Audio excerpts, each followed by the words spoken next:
அக்காலத்திலே பலி இல்லாமல் ஒருவரும் தேவனால் அங்கீகரிக்கப்பட மாட்டார்கள். தேவனால் அங்கீகரிக்கப்பட வேண்டும் என்பதற்காகத்தான் ஆண்டவர் ஆசரிப்பு கூடாரம் என்கிற ஒரு அமைப்பை ஏற்படுத்தி அதிலே பலிகளை குறித்த பலவிதமான பிரமாணங்களை, நியமங்களை தேவன் ஒழுங்கு செய்து அதை சீராக ஒழுங்கும் கிரமமாக கடைபிடிக்க வேண்டும் என்பதை தேவன் மோசேயின் மூலமாய், யோசுவாவின் மூலமாய் பல காரியங்களிலே வெளிப்படுத்தி கொண்டே இருந்தார் என்பதை நீங்களும் நானும் நன்கு அறிவோம். ஒரு குஷ்டரோகி சொஸ்தமாகி அவன் பாளையத்துக்கு புறம்பே இருந்து பாளையத்திற்கு உள்ளே ஜனங்களுக்குள்ளே அங்கீகரிக்கப்படுவதற்கும் ஒரு சில விதமான சுத்திகரிப்பின் முறைமையை தேவன் வெளிப்படுத்துகிறார். அதிலையும் பலிகளை குறித்த காரியங்களை தேவன் வெளிப்படுத்துகிறார். ஆக தேவனுக்கு மனுஷனை குறித்த நோக்கம் எவ்விதமாய் இருந்தது என்று சொன்னால், பிரியமானவர்களே நல்ல கவனிங்க, பலிகள் மூலமாய், பலிகளை செலுத்துவதன் மூலமாய் அக்காலத்திலே மனிதர்கள் தேவனிடமாய் சேர முடியும், தேவனிடத்தில் சமாதானம் பெற முடியும். அப்படிப்பட்ட காலகட்டம் இருந்தது. அதுதான் பழைய உடன்படிக்கையின் காலமாக, பழைய ஏற்பாட்டு காலமாக, அதாவது மோசேயின் நியாயப்பிரமாணம் மற்றும் தீர்க்கதரிசன ஆகமங்களின் காலமாக அக்காலத்தில் இருந்தது. ஆனால் புதிய ஏற்பாட்டு காலத்திலே நன்றாக கவனிங்கள், இயேசு கிறிஸ்து, அதாவது கிறிஸ்து மாம்சத்திலே மனுஷ சாயலாக வெளிப்பட்ட காலத்தை தொடர்ந்து நாம் பார்க்கும்போது மனிதரிடத்திலே தேவன் பழைய ஏற்பாட்டு நாட்களில் உள்ள பலிகளை போல பலிகளை அவர் எதிர்பார்க்கவில்லை. ஏனென்றால் அவரே, தேவனே மனுஷ சாயலில் வெளிப்பட்டு ஒட்டுமொத்த பலிகளுடைய நியமங்கள் மற்றும் பிரமாணங்களுக்கு ஒத்த ஒரே பலியாய் அவரே என்ன செய்தார்? பலியாக தம்மை ஒப்பு கொடுத்தார். ஆகவேதான் பழைய ஏற்பாட்டு நாட்களிலே அநேக தேவ ஜனங்கள் பலியிட்டு தேவனை நெருங்கின காரியங்கள் புதிய உடன்படிக்கையிலே இக்காலத்திலே எவ்விதமான பலியையும் செலுத்த வேண்டாம், ஒட்டுமொத்த பலிகளுக்கும் உள்ளடக்கமாக இயேசு கிறிஸ்து நமக்காக என்ன செய்து விட்டார்? ஆமா, பலியாகி விட்டார். அப்போ இந்த ஒரே பலியை பற்றுகிற விசுவாசத்தினாலே நாம் தேவனிடத்தில் சேருகிற ஸ்லாக்கியத்தை பெற்றிருக்கிறோம். இதைத்தான் 1 பேதுருவின் புஸ்தகம் 3வது அதிகாரம் 18வது வசனத்திலே நாம் பார்க்கும்போது, ஏனெனில் கிறிஸ்துவும் நம்மை தேவனிடத்தில் சேர்க்கும்படி அநீதி உள்ளவர்களுக்கு பதிலாய் நீதி உள்ளவராய் பாவங்களின் நிமித்தம் ஒரு தரம் பாடுபட்டார். அவர் மாம்சத்திலே கொலையுண்டு ஆவியிலே உயிர்ப்பிக்கப்பட்டார் என்று அங்கு எழுதப்பட்டிருக்கிறது. எதற்காக கிறிஸ்து ஒரே தரம் மாம்சத்திலே கொலை உண்டார் என்று எழுதியிருக்கிறது? உங்களையும் என்னையும் யாரிடத்தில் சேர்க்கும்படியா? சத்தமா சொல்லுங்க, தேவனிடத்தில் சேர்க்கும்படியாய்.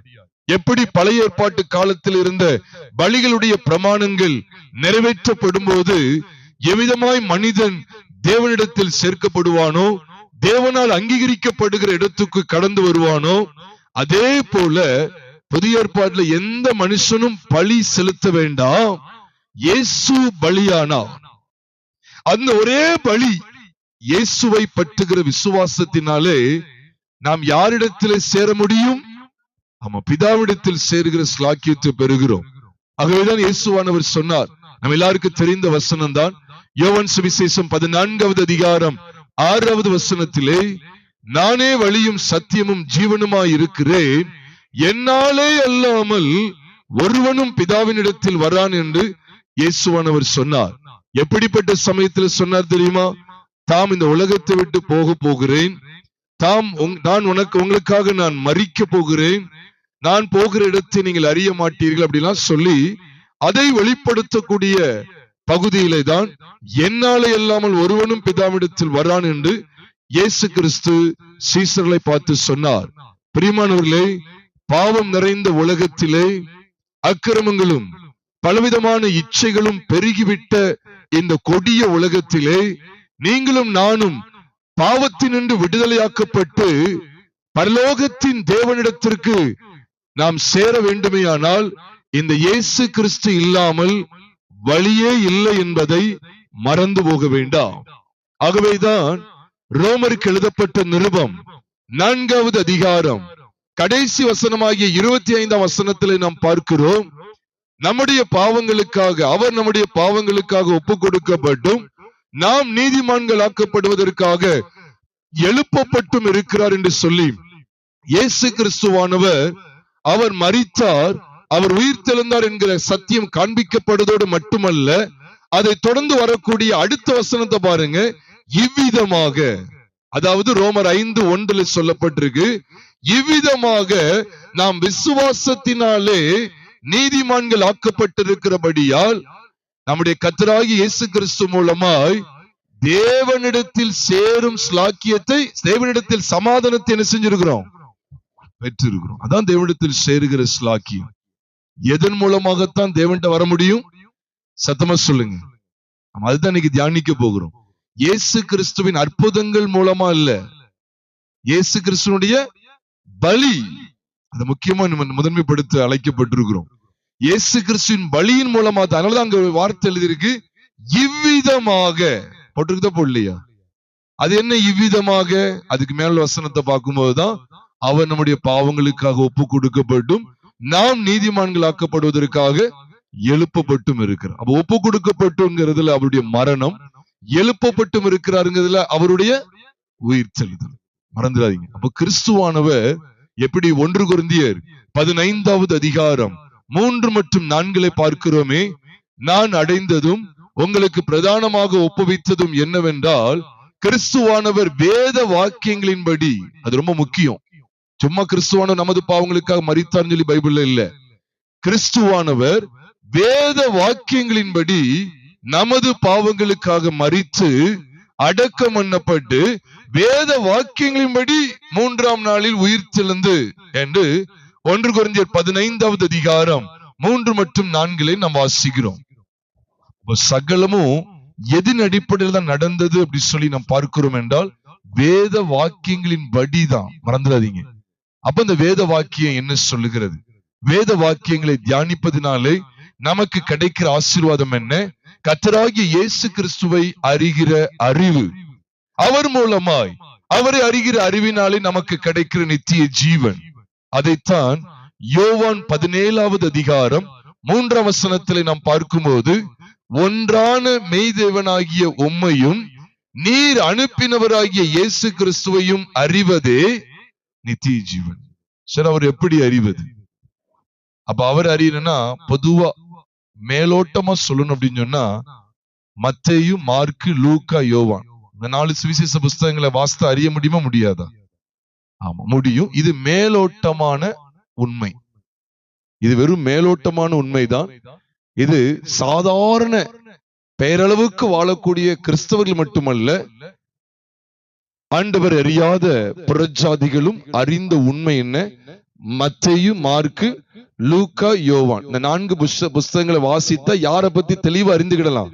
இயேசு கிறிஸ்து குறித்து, அவருடைய பிறப்பு குறித்து, அவருடைய வளர்ப்பை குறித்து, அவருடைய ஞானஸ்தானத்தை குறித்து, அதைத் தொடர்ந்து அவருடைய ஊழியத்தை குறித்து, அதைத் தொடர்ந்து அவர் செய்த அநேக அற்புத அடையாளங்களை குறித்து, அதையும் தொடர்ந்து அவர் காட்டி கொடுக்கப்பட்டதை குறித்து, அவருடைய பாடு, மரணம், அடக்கம், உயிர்த்தெழுதல், அவர் பரமேறி போகிற காட்சி எல்லாவற்றை குறித்த விசேஷங்களை யாவரும் இந்த 4 சுவிசேஷ புஸ்தகங்களை வாசிக்கும் போது அறிய முடியும்.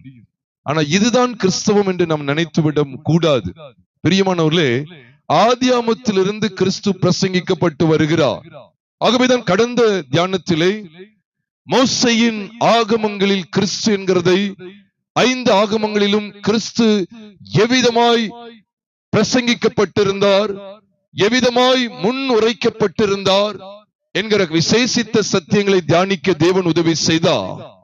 பிரியமானவர்களே, இன்றைக்கும் உங்களோடு கூட சங்கீத புஸ்தகத்தில் கிறிஸ்து என்கிற இந்த தலைப்பிலே கர்த்தருடைய வார்த்தைகள் உங்களோடு கூட நான் பகிர்ந்து கொள்ள இருக்கிறேன். அப்ப பலிகள் இல்லாமல் தேவனை ஒருவனும் கிட்டி சேர முடியாது என்கிற விசேஷித்த நீங்களும் நானும் வேதத்தின் பல்வேறு பகுதிகள் மூலமாய் அறிந்து கொள்ளுகிறோம். எந்த பலி? நாம் செலுத்த வேண்டிய பலியா இல்ல இயேசு செலுத்தின பலியா? இயேசு செலுத்தின பலி மாத்திரம்தான். நாமும் அஞ்ஞானிகளைப் போல எவ்விதமான பலிகளுக்கு உட்படக்கூடாது. அப்படிதானே? அதுல தெளிவா கர்த்தருடைய பிள்ளைகள் இருக்க வேண்டும். ஏன் நாம் பலி செலுத்தக்கூடாது என்று சொன்னால், ஒட்டுமொத்த பலிகளுக்கு உள்ளடக்கமாய் இயேசு கிறிஸ்து நமக்காக பலியானார். ஏன் இப்போ சங்கீத புஸ்தகத்தில் கிறிஸ்துவை படிக்க வேண்டும்? ஏன்னா வசனங்களை நாம் தெளிவாக அறியணும் பிரியமானவர்களே. ஆனா சங்கீதத்தை நாம் மாறி மாறி வாசிக்கிறதுக்காக எடுக்கிறோம். ஆனா அதுல உட்கருத்தாய் கிறிஸ்துவானவர் வெளிப்படுத்தப்பட்டிருக்கிறார் என்கிற விசேஷித்த வெளிப்பாடுகளை நாம் கண்டறிய வேண்டும். ஏனென்றால் இயேசுவானவர் சொன்னார், யோவான் எழுதின சுவிசேஷம் 5வது அதிகாரம் 39வது வசனத்தை நாம் பார்க்கும்போது, வேத வாக்கியங்களை ஆராய்ந்து பாருங்கள், அவைகளால் உங்களுக்கு நித்திய ஜீவன் உண்டென்று எண்ணுகிறீர்களே, என்னை குறித்து சாட்சி கொடுக்கிறவைகளும் அவைகளே என்று இயேசு சொன்னார். ஏன் வேத வாக்கியங்களை ஆராய்ந்து பார்க்க சொல்றார்? வேத வாக்கியங்கள் எத்தனை புஸ்தகம்? எத்தனை? மத்தேயு, மார்க்கு, லூக்கா, யோவான் மட்டும்தானா?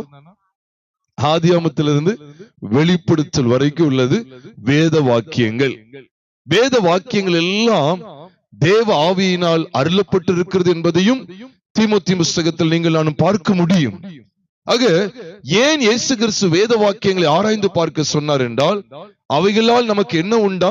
நித்திய ஜீவன் உண்டு. பிரியமானவர்களே, அது மாத்திரம் இல்ல, என்னை குறித்து சாட்சி கொடுக்கிறவைகளும் அவைகளே.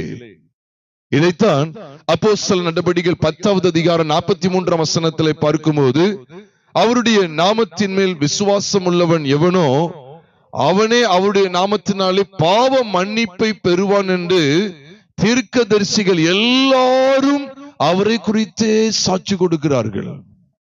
அவ்வளவு அழகா இருக்கு பாருங்க. தீர்க்கதரிசிகள் எல்லாரும் இயேசு கிறிஸ்துவ குறித்தே சாட்சி கொடுக்கிறாங்களாம். அப்படின்னா பாவத்தை யூதா, இஸ்ரவேல் மற்றும் பல தேசத்தாருடைய பாவங்களை கண்டித்து உணர்த்தின ஏசாயா மனம் திரும்புதல காண்பிக்கிறாரு. அப்ப யாரு குறித்த சாட்சி தான் அது? இயேசு கிறிஸ்துவ குறித்த சாட்சி. எல்லாரும் தேவனிடத்துக்கு திரும்புங்க, பாவத்தை விட்டு தேவனிடத்துக்கு திரும்ப சொல்ற பகுதியெல்லாம், அந்த இடத்துல பாவ மன்னிப்ப வலியுறுத்தின செய்தி எல்லாம், அது ஏசாயாவாக இருக்கட்டும், எரேமியாவாக இருக்கட்டும், எசேக்கியேலாக இருக்கட்டும், இன்னும் அது தொடர்ந்து வரக்கூடிய தானியேல், ஓசியா, யோவேல், மீகா, செப்பனியா, ஆபகுக், ஆகும் என்று ஆபகுக் என்று சொல்லி, ஆகா என்று சொல்லி, மல்கியா, சகரியா என்று சொல்லி பல தீர்க்கதரிசிகளை பார்க்கிறோமே. அப்ப தீர்க்கதரிசிகள் எல்லாரும் யாரை குறித்தே சாட்சி கொடுத்தார்கள்? சத்தமா சொல்லுங்க. இயேசு குறித்தே சாட்சி கொடுத்தார்கள். ஒரு உதாரணத்துக்கு சொல்றேன், என்ன குறித்த சாட்சி இந்த 66 புஸ்தகத்துல இருக்கு அப்படின்னா, நீங்க வெறும் 2 புஸ்தகத்தை வாசித்தா என் சாட்சிய முழுமையா பார்த்துடலாமா? இல்ல. என்ன குறித்த சாட்சி 66 புஸ்தகத்துல இருக்குன்னா எத்தனை புஸ்தகத்தையும் பார்க்கணும். அப்ப அதே போலதான் இயேசு கிறிஸ்துவ குறித்த சாட்சி எத்தனை புஸ்தகங்கள் இருக்கு? எல்லாவற்றிலும் இருக்கு. அதனாலதான் வேத வாக்கியங்கள் எல்லாம் என்னை குறித்து சாட்சி கொடுக்கிறது சொன்னார். என்னை குறித்து சாட்சி கொடுக்கிறவைகளும் அவைகளே, வேத வாக்கியங்களே. ஆகவேதான் எம்மாவு என்கிற கிராமத்துக்கு கடந்து போன சீசர்களோடு தேவன் சம்பாஷணை பண்ணும் போதும் சொன்னார். லூக்கா எழுதின சுவிசேஷம் 24வது அதிகாரம் 27வது வசனம், அதாவது 26 மற்றும் 27 பார்க்கும்போது, கிறிஸ்து பாடுபடவும் தமது மகிமையிலே பிரவேசிக்க வேண்டியதில்லை என்று சொல்லி அவர்களுக்கு என்ன சொன்னார்? மோசே முதலிய சகல தீர்க்கதரிசிகளும் எழுதின வேத வாக்கியங்கள் எல்லாவற்றிலும் தம்மை குறித்து எழுதியிருக்கிறவைகளை அவர்களுக்கு விவரித்து காண்பித்தார்.